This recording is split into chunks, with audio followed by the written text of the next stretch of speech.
नमस्कार, मैं राजीव चौधरी। टूटी मस्जिद से अजान जारी है। शायद अल्लाह को बम के धमाके ना सुनाई दे, ये अजान ही सुनाई दे जाए। इजराइल और गजा में मरने वालों की बढ़ती संख्या के बीच इजरायली सेना ने अब चेतावनी दे दी है कि लड़ाई और तेज होगी।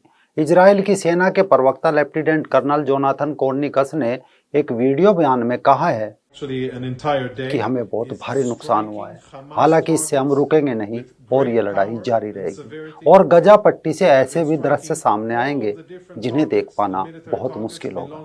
ईरान और यमन ने हमास के हमले का खुले तौर पर समर्थन किया। वहीं दूसरी ओर Bharat, America, Britain, France, Italy, Japan जैसे देश इजराइल के समर्थन में खड़े हैं। यूरोपियन यूनियन ने भी कहा है कि इजराइल को अपनी संप्रभुता की रक्षा का अधिकार है।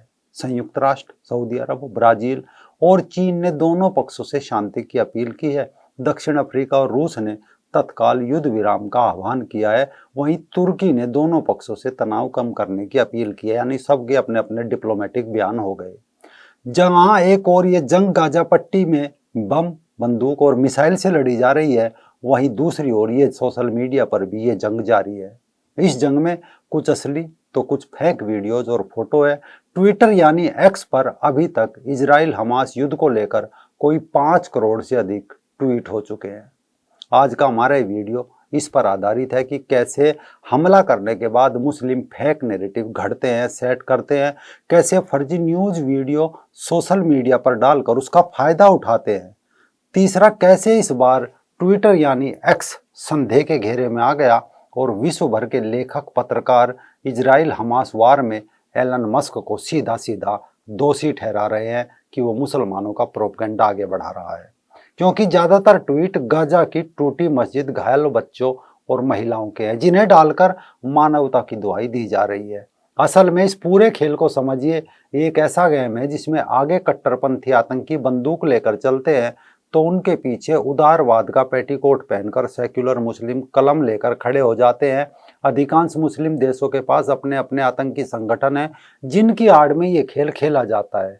आतंकी अल्लाह अकबर बोलकर काफिर पर हमला करते हैं, मुल्ला अल्लाह अकबर बोलकर आकर इसे इस्लाम के खिलाफ बता देते हैं।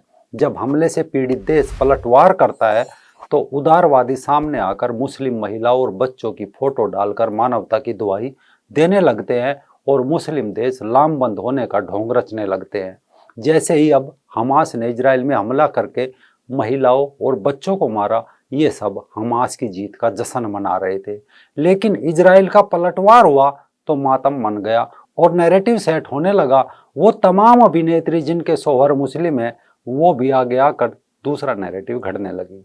इंडियन मुस्लिम नाम के ट्विटर हैंडल ने एक पोस्ट किया जिसमें कुछ बच्चे पिंजरे में बंद है।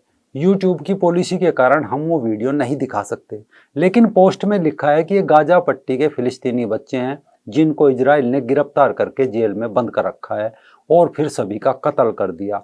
इतना ही नहीं, 2008 से अब तक 33,000 फिलिस्तीनी बच्चों को इजराइल के आतंकी कत्ल कर चुके हैं। जिनको इजराइल पवित्र नजर आता है उन्हें आत्ममंथन करने की जरूरत है, तुम इंसान भी हो या नहीं। जब हमने इस वीडियो का फैक्ट चेक किया तो पाया वीडियो साल 2015 की है, जिसे अब इंस्टाग्राम और टिकटॉक पर फिलिस्तीनी बच्चों को पिंजरे में बंद करने को लेकर एक प्रोपगेंडा फैला जा रहा है। लेकिन वास्तव में ये सीरिया के बच्चे हैं जिन्हें आईएस और अल-कायदा के आतंकवादियों ने बंधक बनाया हुआ था।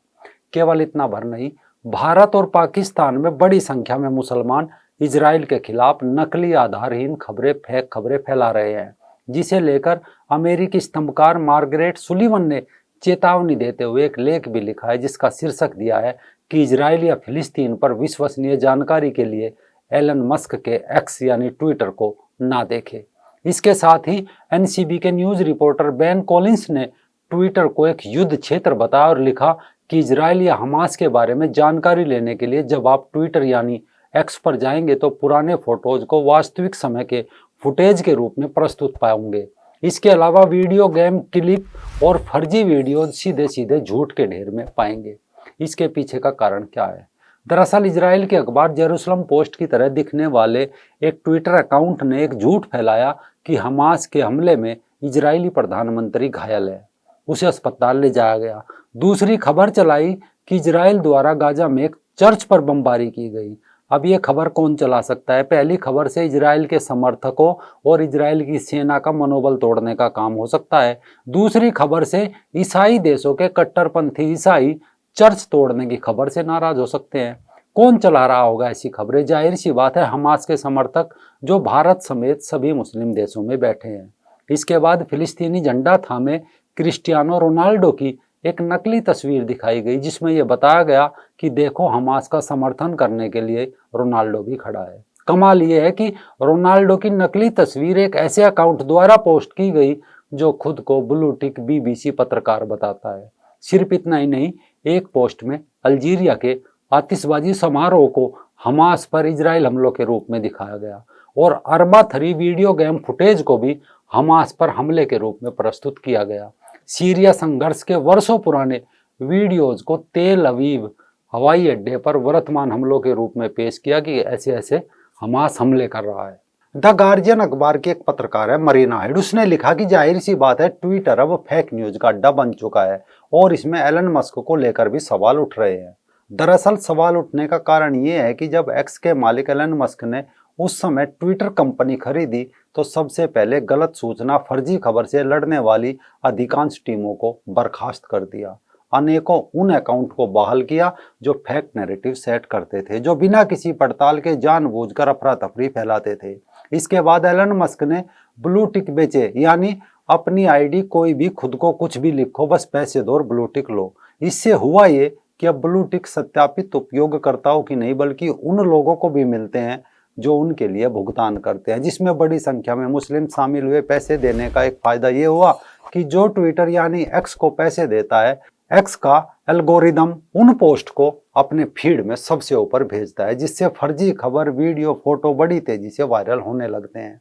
इसके बाद दूसरा बड़ा बदलाव मस्क ने यह किया कि गलत सूचना की पहचान करने के लिए उपयोग किए जाने वाले सॉफ्टवेयर टूल को ही बंद कर दिया। यानी जितनी फेक खबर लोग फैला सकते हैं, अब उन्हें कोई रोकने वाला नहीं है। यही कारण है कि प्रिंसटन के इतिहास के प्रोफेसर केविन क्रूस ने पोस्ट किया है कि मुझे लगता है कि मेरा समय यहाँ पूरा हो गया। यानी एक पढ़ा लिखा तबका एक्स को छोड़ रहा है। सिर्फ इतना ही नहीं, एक्स ने 2 अकाउंट का नाम लेते हुए कहा कि वार मॉनिटर्स और सेंट डिफेंडर अच्छे हैं, जबकि इसी साल मई में इन्होंने पेंटागन के पास एक विस्फोट की पूरी तरह से झूठी खबरें फैलाई थी, जिससे अमेरिकी शेयर बाजार धड़ाम हो गए थे।